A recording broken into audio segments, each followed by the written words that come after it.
Hello everyone, here is a quick tour of the Hough house.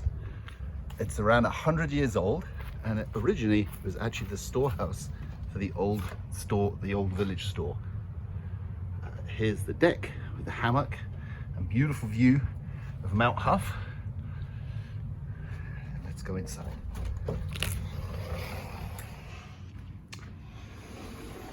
Here's the living room.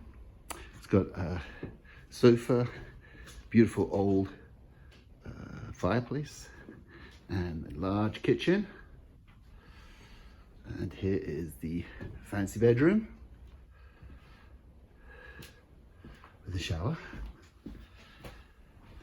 And I say fancy because it's got like high ceilings and beautiful view. So here's back into the living room.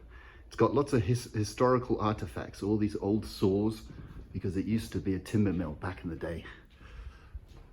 So here's the bar and the kitchen, the dining area with the beautiful view, and the cool old wood stove. But don't worry, you don't have to use that because we have new HVAC.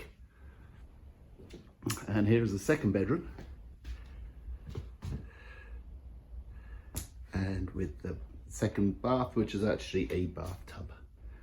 So there you go. Here is the beautiful Hough house with beautiful views of Indian Valley.